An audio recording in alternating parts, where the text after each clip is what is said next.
लेकिन फिर अपने साले के हवाले से एतराफ़ करते हैं कि मैंने जुआ भी खेला है।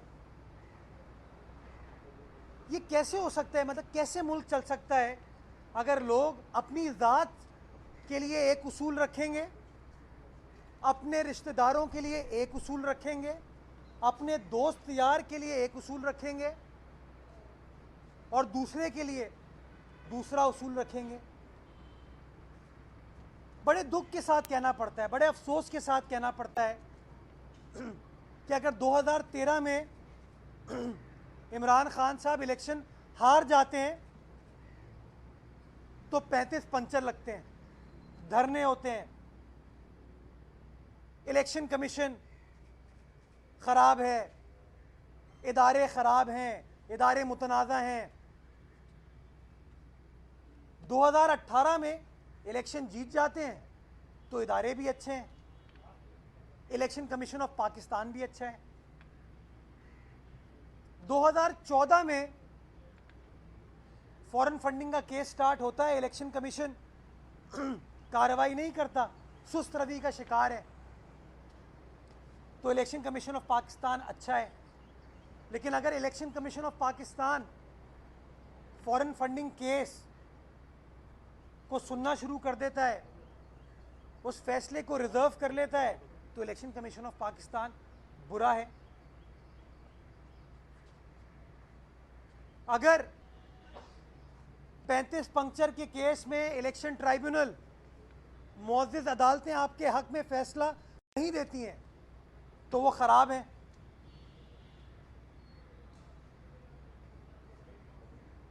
अगर कासिम सूरी साहब डिप्टी स्पीकर कौमी असेंबली की रूलिंग पर अदालतें इमरान खान साहब के खिलाफ फैसला करती हैं तो अदालतें खराब हैं। लेकिन अगर अदालत मज़ारी साहब की रूलिंग को कलअदम करार देती है तो अदालत ठीक है।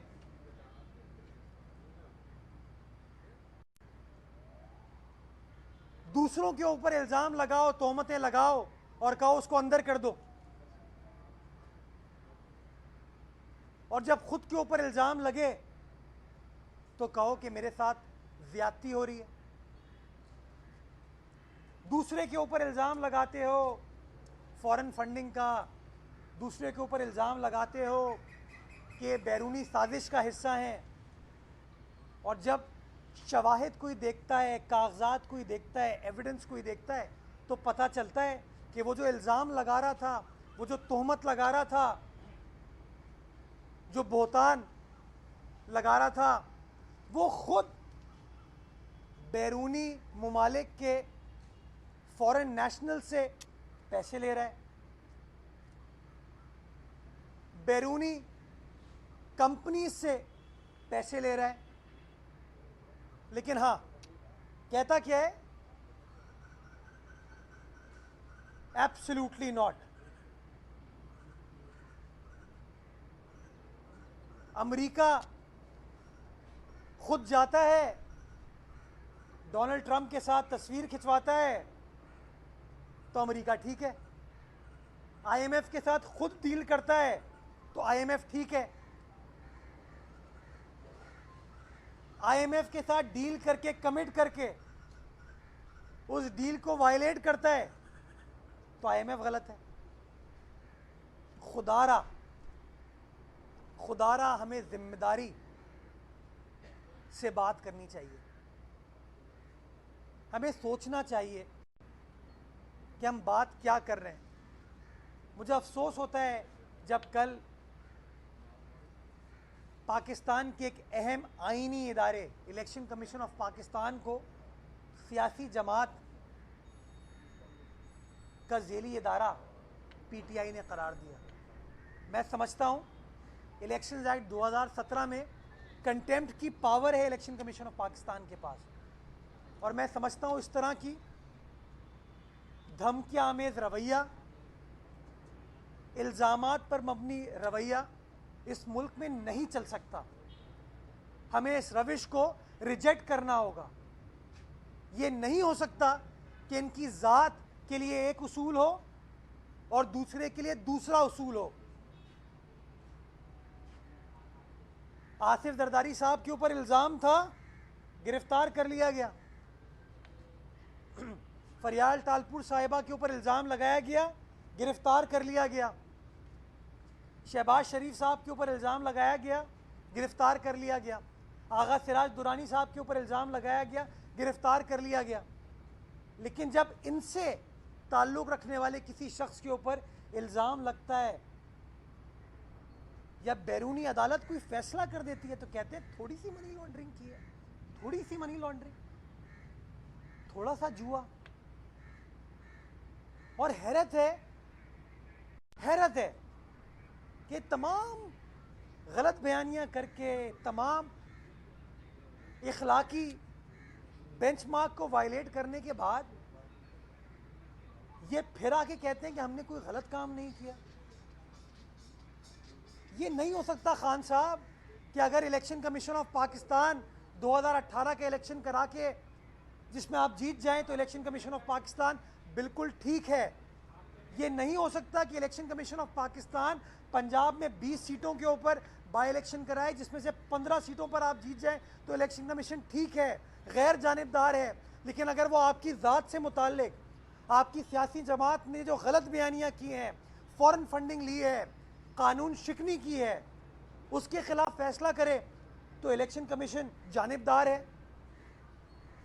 मैं लोगों को बताना चाहूँगा कि इतने अरसे से ये जो इलेक्शन कमीशन ऑफ पाकिस्तान के ख़िलाफ़ मुगल्लज़ात बकी जा रही है, उसको मुतनाज़ा बनाने की कोशिश की जा रही है, उसका बुनियादी मकसद ये था कि खान साहब को पता था, पीटीआई को पता था कि जब कभी भी ये केस चलेगा फैसला उनके ख़िलाफ़ आएगा। उनको पता था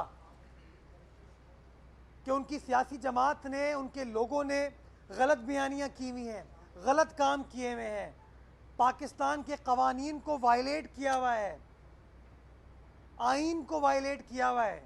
उनको पता था तो उन्होंने कहा चूँकि हम बच नहीं सकते इससे, अब बहुत हमने इस्लामाबाद हाई कोर्ट से स्टे ऑर्डर ले लिए हैं, बहुत हमने अदालत से मदद ले ली है, अब इलेक्शन कमीशन ऑफ पाकिस्तान फैसला कर देगा। तो उन्होंने कहा कि इलेक्शन कमीशन ऑफ पाकिस्तान को मुतनाज़ा बनाओ, चीफ इलेक्शन कमिश्नर की ज़ात को मुतनाज़ा बनाओ। कभी जजों के ख़िलाफ़ बात करते हैं, कभी चीफ इलेक्शन कमिश्नर के ख़िलाफ़ बात करते हैं, इस तरीके से इदारों की किरदार कशी करते हैं। खान साहब ये नहीं हो सकता, पीटीआई ये नहीं हो सकता, ये इदारे आपके ताबे नहीं हैं,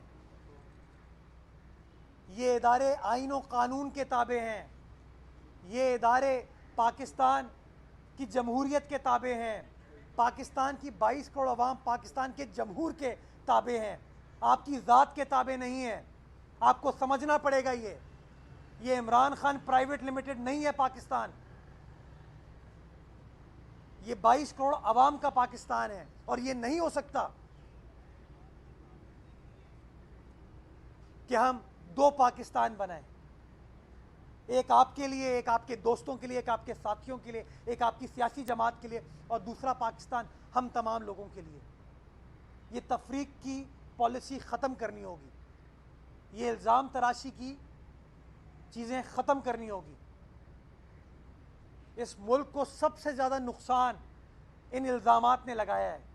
इस मुल्क में अगर इन्वेस्टमेंट नहीं हो पाती, इस वजह से नहीं हो पाती कि इल्ज़ामात की सियासत की जाती है। ये नहीं हो सकता।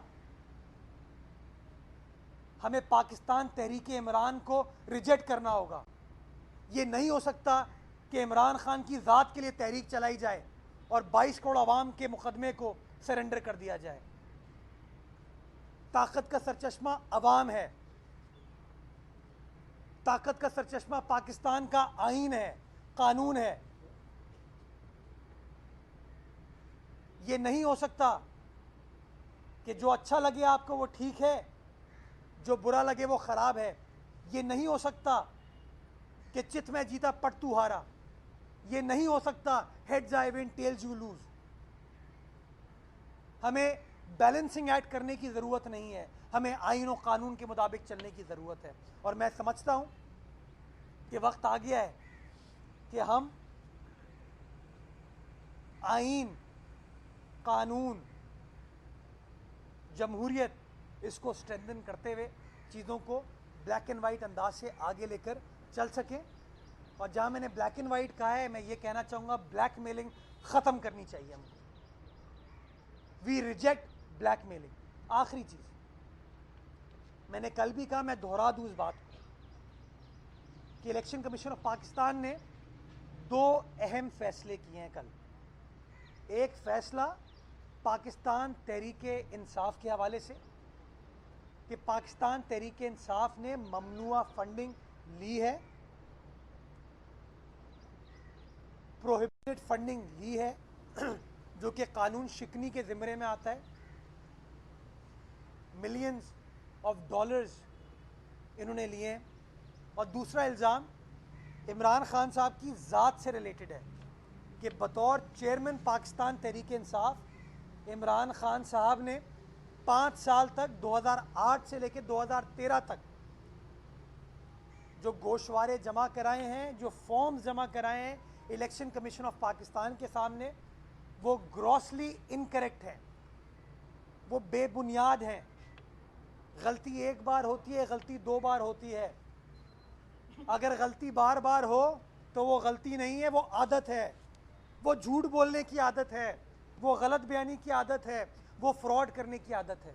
और मैं समझता हूँ कि इलेक्शन कमीशन ऑफ पाकिस्तान के इस फैसले के बाद जहाँ कानून के मुताबिक पीटीआई के ख़िलाफ़ कार्रवाई बनती है, उसी तरीके से उस गलत स्टेटमेंट देने की वजह से इमरान खान साहब के ख़िलाफ़ भी कानूनी एतबार से कार्रवाई बनती है। जिस तरीके से माजी में मियाँ नवाज शरीफ को अकामे की आमदनी ना डिक्लेयर करने पे, यानी कि वो चीज़ मेंशन करना भूल गए थे, उनको फारिग कर दिया गया। एक डेमोक्रेटिकली इलेक्टेड प्राइम मिनिस्टर को घर भेज दिया गया, जेल भेज दिया गया। इमरान खान साहब ने 5 साल तक गलत स्टेटमेंट गोशवारे जमा कराए और इज़्ज़त माब सुप्रीम कोर्ट ने हनीफ अब्बासी के केस में ये फैसला सादिर फरमाया है, जिस फैसले में उन्होंने कहा है कि हम ये फैसला इसलिए नहीं कर सकते कि इसका मुताल्लिका इदारा इलेक्शन कमीशन है। और अब चूंकि इलेक्शन कमीशन ने ये डिक्लेरेशन दे दी है कि 5 साल तक गलत बयानी की है, मैं समझता हूँ उनके खिलाफ 62(1) के तहत कार्रवाई होनी चाहिए, क्योंकि वो सादिक और अमीन नहीं रहे। दूसरी बात, यही चीज़ गिलानी साहब के केस में भी अप्लाई हुई। तो मैं समझता हूँ वक्त आ गया है, 2 नहीं, एक पाकिस्तान, एक आइन, एक कानून, एक तरीके से उसका इतलाक़ होना चाहिए। अल्लाह ताला हम सबको तौफीक दे कि हम आइन और कानून के रास्ते पर चल सकें और उसको अक्रॉस द बोर्ड इंशाल्लाह इंप्लीमेंट करा सकें। सवाल मेरा ये है, सवाल है कि देखिए ये कर लेना बात। सवाल ये है कि आज अब से आपसे कुछ देर पहले जो है फवाद चौधरी ने भी प्रेस कॉन्फ्रेंस की है और उसने खासतौर पे पाकिस्तान पीपल्स पार्टी और जेयूआई के हवाले से कई बातें की हैं, क्योंकि जेयूआई के सरबराह ने शायद ये कहा है कि हमें गैबी मदद मिलती रही है, उसका कोई हिसाब किताब नहीं दे सकते। तो क्या पीपल्स पार्टी को भी कोई गैबी मदद मिलती रही है? और आपके फॉरेन फंडिंग के हवाले से उसने इल्ज़ाम लगाया कि पीपल्स पार्टी को भी फंडिंग होती रही है। पीटीआई पाकिस्तान तहरीके इल्ज़ाम है ना, उनका काम ही इल्ज़ाम लगाना है, काम करने पर तो वो बिलीव ही नहीं करते, तो इल्ज़ामात लगाने से तो आज भी उनको नहीं रोक सकते। मतलब मुझे ये समझ नहीं आ रहा कि बजाय इसके लोग आके ये कहें कि ये फॉरेन फंडिंग हमने नहीं ली है, बजाय इसके वो ये आके कहें कि इमरान खान साहब ने किसी गलत सर्टिफिकेट के ऊपर दस्तखत नहीं किया। ये माशाल्लाह वो लोग हैं जो आके कहते हैं खान साहब को उनके अकाउंटेंट ने एडवाइस किया, वो नन्हे बच्चे थे, उन्हें दस्तखत कर दिया। सोचे वो इतने नन्हे हैं कि वो अपनी कंपनी के मामला, सॉरी कंपनी कह रहा हूँ, अपनी सियासी जमात के मामलात को ठीक तरीके से नहीं चला सकते, 22 करोड़ आवाम के मामलात कैसे चलाएंगे। मैं समझता हूँ इन लोगों ने चार्जशीट खुद अपने लीडर के खिलाफ कर दी है कि खान साहब देखे बगैर, समझे बगैर, सोचे समझे बगैर चीज़ों को दस्तखत कर देते। तो सोचें IMF के साथ क्या बात की होगी, सोचें वर्ल्ड बैंक के साथ क्या बात की होगी, सोचें चीन के साथ क्या बात की होगी, रूस के साथ क्या बात की होगी, सोचिए कश्मीर के हवाले से, इसराइल के हवाले से क्या फैसला सादी इमरान खान साहब कर रहे हैं कि कोई भरोसा नहीं। कुछ अरसे बाद खान साहब आगे कहते हैं कि यार ये मुझे नहीं पता, मुझे फवाद चौधरी ने एडवाइस की थी, मुझे नहीं पता, मुझे असद उमर ने एडवाइस की थी। यार कहीं तो अपने फैसलों को ऑन करो, इतनी इस्तकामत तो रखो। तो ये नहीं हो सकता कि आप बजाय इसके ये कहें कि हमने कोई गलत काम नहीं किया, आप कहें कि हमारे अकाउंटेंट ने गलत काम किया है, और फिर आप ये कहें कि जज साहब मेरा काम ना पूछो, हमीद सोमरो का काम पूछ लो। भाई कानून का इतलाक अक्रॉस द बोर्ड होना चाहिए ना। हम भी हर सवाल का जवाब देंगे, हमें जब अदालतों ने बुलाया हमने जवाब दिया, जब इदारों ने बुलाया जवाब दिया, जवाब देते हैं। लेकिन हमने कभी हमारे पार्टी के बानी कायद को अदालती फैसले के तहत फांसी दे दी गई, जिस फैसले को बाद में उसी जज साहिबान ने कहा कि फ़ैसला गलत था, फ़ैसला आईनो कानूनी धौंस पर मबनी था, उसके बावजूद हमने कभी इदारों के ख़िलाफ़ बयानबाजी नहीं की। हमने हमेशा इज़्ज़त और एहतराम का दामन इख्तियार किया। तो मैं गुजारिश ये करना चाहूँगा, ये नहीं हो सकता। ये जो चार्जशीट की है, इसी चार्जशीट के ऊपर मैं कहता हूँ कह देना चाहिए कि ना सिर्फ इमरान खान साहब सादिक और अमीन नहीं रहे, बल्कि अब ये साबित हो गया है कि ये निकम्मे हैं, निठल्ले हैं। ये तो कागजात को देखे बगैर, समझे बगैर, जाने बगैर दस्तखत कर देते हैं। ये कर आप अभी लाजमी पार्टी ने आपको जिम्मेदारी दी है, उस पार्टी के बुनियाद पर आप यहाँ प्रेस कॉन्फ्रेंस भी करते हैं, मौक़ूफ़ भी देते हैं। एक नई बात ये आई है कि इमरान खान के बारे में आम सिंधी में कहावत है या उर्दू में ये इसको मस्ती किसने दी है कि वो एक आईनी ओहदे यानी election commission of Pakistan chief election commissioner को धमकियाँ दे, क्योंकि जहाँ सुप्रीम कोर्ट के चीफ जस्टिस का एहतराम है वहाँ इलेक्शन कमीशन के भी चीफ जस्टिस का इतना ही एहतराम है। और पाकिस्तान में पहली मरतबा ये सामने आया है कि इमरान खान की धमकियों की वजह से चीफ इलेक्शन कमिश्नर अपनी सिक्योरिटी मांग रहा है कि उसको इमरान खान से खतरा है। इमरान खान को आखिर पीछे से इतनी वेग कहाँ से आई है? अंग्रेज़ी में एक बड़ा मशहूर कहावत है, when you don't stand up for anything you will fall for everything. और ये मैं अपने मुआशरे के लिए कह रहा हूँ। जब इमरान खान और इमरान खान जैसे लोग आपकी ज़ात के ख़िलाफ़, मेरी ज़ात के ख़िलाफ़, फ़लाने की ज़ात के ख़िलाफ़ बेबुनियाद इल्ज़ामात लगाते थे तो हम खामोश खड़े रहते थे। काश कि हमने उस वक्त कार्रवाई की होती तो आज ये दिन नहीं देखना पड़ता। आज नतीजा ये हो गया, वो कहता है जो मेरी बात नहीं मानेगा वो गलत है। अदालत बात नहीं मानती, अदालत को ख़राब कह देता है। इलेक्शन कमीशन नहीं मानता, इलेक्शन कमीशन को ख़राब कह देता है। मेरी बात पसंद नहीं आती, मुझे ख़राब कह देता है। आपकी बात पसंद नहीं आती, आपको ख़राब कह देता है। तो मैं समझता हूँ इसीलिए आईने पाकिस्तान में ये नहीं कहा गया कि इज़्ज़त सिर्फ अदालत की है, इज़्ज़त सिर्फ इलेक्शन कमीशन की है। आईने पाकिस्तान आर्टिकल 14 में कहता है dignity of man shall be an inviolable right, यानी कि आपकी इज़्ज़त, मेरी इज़्ज़त, हम सब की इज़्ज़त इनवायलेबल राइट है, हमारा फंडामेंटल राइट है। जब ये आदमी अपने पागलपने में, या पागलपन नहीं कहें, वो कहते ना यार किसी ने लिखवा दिया, तो वो कहेगा यार ये, हाँ थोड़ा सा लिखवा दिया, तो यही कहेगा यार मैंने नहीं कहा, ये तो किसी ने लिख के दे दिया था मुझे। तो मैं समझता हूँ कि हमें कहीं ना कहीं लाइन ड्रॉ करनी होगी। इस तरीके से लोगों की बेइज्जती, बेहुरमती जब अफराद की करते हैं, शख्सियात की करते हैं और कोई नहीं रोकता, तो जो पागलपन है वो बढ़ता है। और जब वो पागलपन बढ़ता है तो वो अफराद से निकल के, शख्सियात से निकल के इदारों और इदारों के सरबराहों के ख़िलाफ़ बात करना शुरू कर देता है। तो we have to draw a line somewhere. अगर हमें बहैसियत कौम आगे बढ़ना है तो हमें वो लाइन ड्रॉ करना होगी ताकि संजीदगी के साथ इस मुल्क के मसाइल हल हो सकें। और अब इस एतराफ़ी बयान के बाद कि खान साहब अपने अकाउंटेंट की एडवाइस पे चीज़ों को दस्तखत कर देते हैं, मैं समझता हूँ अब ये बातचीत आया हो गई कि खान साहब को क़यादत छोड़ें पाकिस्तान की, मैं समझता हूँ PTI की भी क़यादत करने का कोई हक़ नहीं है। कानूनदान आप ये समझते हैं कि इलेक्शन कमीशन ने कल फैसला किया है उस बुनियाद पे नोटिफिकेशन के जरिए इन पार्लियामेंटेरियन को DC किया जा सके? नहीं, देखिए प्रोसेस है उसका। मेरे लिए मैं कोशिश करता हूँ मैं कानूनी मामलात को सियासी अंदाज से डील ना करूँ।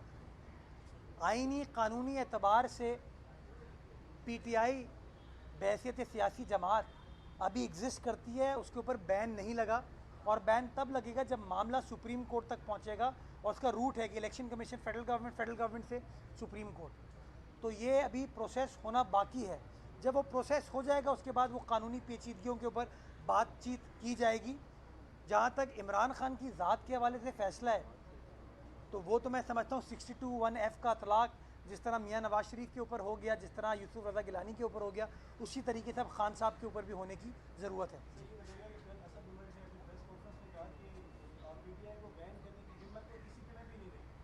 तो आप समझते हैं कि ये जिम्मेदाराना बयान है कि ईसीपी के ऊपर से ये कि और जब जमाना अक्सर की बात करना। दूसरे आपने कहा कि हमारे ऊपर जब इल्ज़ाम लगते हैं तो हमें गिरफ्तारियाँ देनी पड़ती हैं, इनके ऊपर कोई कार्रवाई नहीं होती। आखिर ऐसी क्या चीज़ें कि इनको गिरफ्तार नहीं कर सकते? असद उमर साहब वो आदमी जब वज़ीर ख़जाना थे वो तो क्या कहते थे कि मैं जज्बा जुनून गाना सुनता हूँ। हाँ, सुबह उठ के मैं कैसे कोई, आप किसी फाइनेंस के एक्सपर्ट से बैठे ना, उससे बात करें तो वो आपको बताएगा कि मैं मईशत को ठीक करने के लिए ये कर रहा हूँ, ये करने की ज़रूरत है, ऐसे एक्सपोर्ट को बेहतर बना सकते हैं, ऐसे इंपोर्ट को कम कर सकते हैं, ऐसे आप अपने लोकल सेक्टर को इंसेंटिवाइज करके बेहतर बना सकते हैं। ये पहले हमारे फाइनेंशियल विजिट थे माशाल्लाह जो कहते थे मईशत से ज़्यादा ये रेटरिक के ऊपर बात करते थे कि मैं सुबह उठ के ना वो जज्बा जुनून सुनता हूँ, ऐसा मैं स्पिरिट मेरे ऊपर हो जाते हैं। तो यार इन लोगों को छोड़ दो, इनका लेवल ही नहीं था ये भी पता नहीं किस तरीके से किसी कंपनी के सरबराह बन गए थे, बाद में उस कंपनी का भी क्या हाल हुआ वो आपको पता है, एंग्रो फूड्स का वही हाल इन्होंने माशाल्लाह पाकिस्तान की मईशत का किया। ये छोड़ दें, इन लोगों को सीरियस ना ले, इनको मेरे ख्याल में इनके घर वाले भी शायद सीरियसली नहीं लेते। अच्छा, आपने जिक्र किया, क्या वफाकी हुकूमत की कोई इसमें विल नज़र आ रही है इस वक्त तक? जो सुप्रीम कोर्ट से मुतालिक फैसला था कि सुप्रीम कोर्ट के इख्तियारात को चैलेंज करना, उसको तब्दील करने के, उस पर कुछ नहीं किया। अब इलेक्शन कमीशन ऑफ पाकिस्तान के फैसले पर हालात बता रहे हैं कि लगता नहीं कि वफाकी हुकूमत अमल करने की पोजीशन में है, कर पाएगी या नहीं कर पाएगी? यार मैं वफाकी हुकूमत के बिहाफ पर बात नहीं कर सकता। मेरा ताल्लुक़ अगर पीटीआई से होता तो फिर तो मैं अमेरिका से लेके इसराइल, बरतानिया, चीन, रूस, ऑस्ट्रेलिया, वर्ल्ड बैंक, IMF सबके बिहाफ पे बात कर लेता। लेकिन मैं पीटीआई का नहीं हूँ यार। मुझे पता है जर्मनी कहाँ है, जापान कहाँ है, मुझे पता है कि मौसम कितने होते हैं, तो मैं इसके ऊपर कमेंट नहीं कर सकता फेडरल गवर्नमेंट के बिहाफ पे। बट मैं समझता हूँ कि बहैसियत शहरी के बार बार मैं कहता हूँ हमें आईन व कानून के साथ खड़ा होना होगा। मैं बार बार कहता हूँ हमें कानूनी उसूल, कानूनी इक़दार जो हैं उनको प्रोटेक्ट करना होगा, उनको पेट्रनाइज़ करना होगा। अगर बहैसियत कौम हमें आगे बढ़ने की ज़रूरत है, हमें फ़ैसला करना होगा कि ये नहीं हो सकता कि जो लोग धौंस अंदाज़ी करें, जो लोग शोर शराबा करें, उनके ख़िलाफ़ कोई कार्रवाई ना हो, और जो लोग इदारों का एहतराम करें, कानून का एहतराम करें, आइन का एहतराम करें, उनके ख़िलाफ़ तमाम कार्रवाइयों। ये नहीं हो सकता। हमें फ़ैसला करना पड़ेगा कि हम आगे बढ़ने के लिए हमें मेक श्योर करना है कि रूल ऑफ लॉ होना चाहिए, और rule of law should be applied equally on every single Pakistani. बातें होती थी कि माइनस नवाज शरीफ, माइनस जरदारी, क्या माइनस इमरान खान पीटीआई को लाया जाना जो है वो कोशिश की जा रही है? यार माइनस उन लोगों को किया जाता है जो एग्जिस्ट करें। मैं बहुत एहतराम करता हूँ इमरान खान साहब का, क्योंकि मेरे ऊपर वाजिब है कि मैं हर शख्स का एहतराम करूँ। लेकिन मैं समझता हूँ कि खान साहब को पूरा मौका मिला चीज़ों को ठीक करने का। जितनी पावर इमरान खान साहब के पास थी, आपको याद होगा हमारा वज़ीर आज़म था, उसको घर भी भेज दिया गया, असेंबली ने नहीं भेजा, अदालत ने भेजा। रोज़ हमारे वज़रा को, हुकूमत को इफ्तिखार चौधरी साहब खड़ा कर देते थे। मियाँ नवाज शरीफ के दौरे हुकूमत में साकिब निसार साहब ये कर देते थे। अभी इमरान खान साहब के दौर में 4 सालों में कोई उनके साथ उस तरह की चीज़ नहीं हुई। उनको कंप्लीट मौका मिला कि वो चीज़ों को ठीक कर सके, डिलीवर कर सके, बट खान साहब डिलीवर नहीं कर पाए। और मैं समझता हूँ चूँकि वो डिलीवर नहीं कर पाए, वो काम नहीं कर पाए, अपने वादों को वफ़ा नहीं कर पाए, तो वो ऑटोमेटिकली सियासी एतबार से माइनस हो चुके। सर पीटीआई वाले सोशल मीडिया पे लिख रहे हैं कि 13,000 अकाउंट में से 4-5 अकाउंट या 6-7 अकाउंट हैं जिनमें शक है। थोड़े से अकाउंट्स हैं। थोड़े से, तो थोड़ी सी शर्म भी होनी चाहिए। Good point. थोड़े से अकाउंट तो थोड़ी सी शर्म, लेकिन मसला ये है कि ना इनमें शर्म है, ना इक़दार है, ना समझ बूझ है, ये तो वो लोग हैं जो गलती करके कहते हैं। मैं समझता हूँ इमरान खान साहब के सपोर्टर्स को ये सोच लेना चाहिए कि जो बंदा आज तमाम इल्ज़ामात अपने अकाउंटेंट के ऊपर लगा रहा है वो कल सारे इल्ज़ामात लगा देगा। यार मुझे क्या पता, ये तो मैं इनके मशवरे पर कर रहा था। तो समझता हूँ वक्त आ गया है कि इस तरह की सोच वाले लोगों को रिजेक्ट करें, और मैं समझता हूँ आईन और क़ानून के मुताबिक खान साहब को घर भेज दिया गया है और अब उनका वापस आने का कोई मौका है नहीं। बहुत शुक्रिया।